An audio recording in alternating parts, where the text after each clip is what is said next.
Tinnitus %90 dışarıda herhangi bir ses kaynağından ses gelmediği halde kişinin kafasında ya da kulağında uğultu, çınlama, hışırtı duyma durumudur. Biz bu duruma subjektif tinnitus diyoruz. Bazen dışarıdan da duyulan, başka kişiler tarafından duyulan da tinnituslar olabilir. Onlara da objektif tinnitus diyoruz. Tek başına bir hastalık değildir tinnitus. Diğer hastalıkların bir belirtisi olabilir. Sebepleri nelerdir? Sebeplerini ikiye ayırabiliriz. Bir kulaktan kaynaklı sebepler, bir de sistemik sebepler. Kulak kaynaklı sebepler genelde bizim KBB polikliniğinde gördüğümüz, en sık gördüğümüz sebeplerden bir tanesi kulak kiridir. Bunun dışında orta kulak ve iç kulak enfeksiyonları, travmalar, ani işitme kayıpları, yüksek sese maruziyet olabilir. Yüksek sese maruziyet kronik bir maruziyet olabilir. Kişinin devamlı yüksek sesli bir ortamda çalışıyor olması olabilir. Ya da direktman bir bomba patlaması gibi, bir konser gibi yüksek sese maruziyet olabilir. Bunun dışında ani işitme kayıpları olabilir. Meniyer dediğimiz vertigo ile, yani baş dönmesiyle birlikte giden iç kulağın şişmesine bağlı oluşan durumlar olabilir. Özellikle kemoterapetikler, yani kanser tedavisinde kullanılan ilaçlar iç kulaktaki işitme sinirine zarar vererek tinnitus yaratabilirler. Bunun dışında yaşa bağlı işitme kayıpları olabilir, çene eklemi bozuklukları olabilir. Bunun dışında sistemik sebepler olabilir. En sık da gördüğümüz bizim metabolik sebepler. Metabolik sebepler arasında diyabet hastalığı olabilir, tiroid hastalıkları olabilir, bir takım vitamin eksiklikleri olabilir, anemi dediğimiz kansızlık, demir eksikliği durumları olabilir, hipertansiyon olabilir, beyin damar hastalıkları olabilir, böbrek hastalıkları olabilir. Tinnitus'un tanısında ne yapıyoruz? Tinnituslu bir hasta bize geldiğinde, kulak burun boğaz polikliniğine geldiğinde biz ne yapıyoruz? Bir kere hastadan çok ayrıntılı bir anemnez öykü alıyoruz bununla ilgili olarak.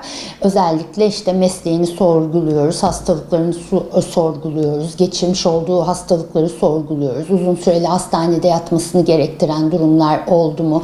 Yüksek dereceli antibiyotikler kullanıldı mı, kemoterapetikler kullanıldı mı, bunları sorguluyoruz. Mesleğini sorguluyoruz tabii ki. Gene kullandığı ilaçları sorguluyoruz. Sistemik hastalıkları sorguluyoruz. Ani ve yüksek sese maruziyeti var mı, onu sorguluyoruz. Sonra tabii ki ayrıntılı bir kulak burun boğaz muayenesi mutlaka yapıyoruz.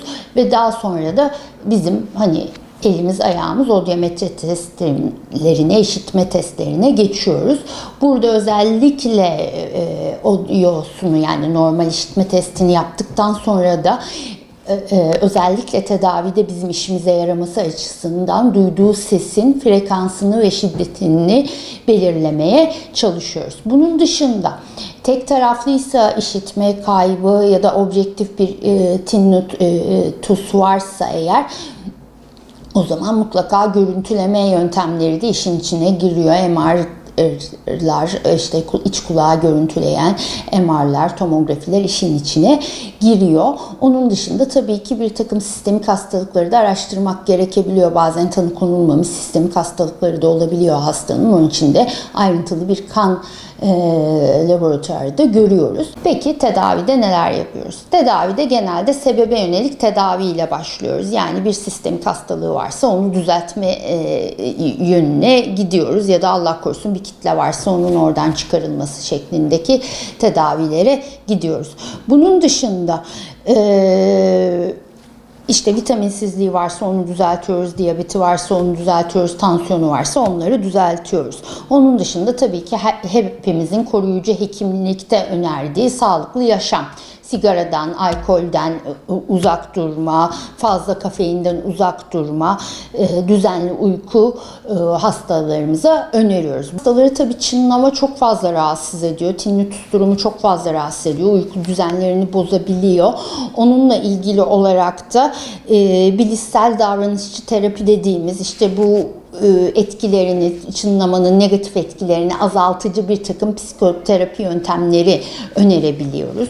Gene işitme kayıpları varsa işitme cihazları önerebiliyoruz. Çünkü işitme cihazları da baskılıyor, duymaya başladığı için hastanın çınlamasını baskılıyor. Bunun dışında ilaç tedavisi, şöyle ki tam spesifik bir ilaç tedavimiz maalesef çınlama ya da tinnitus için yok.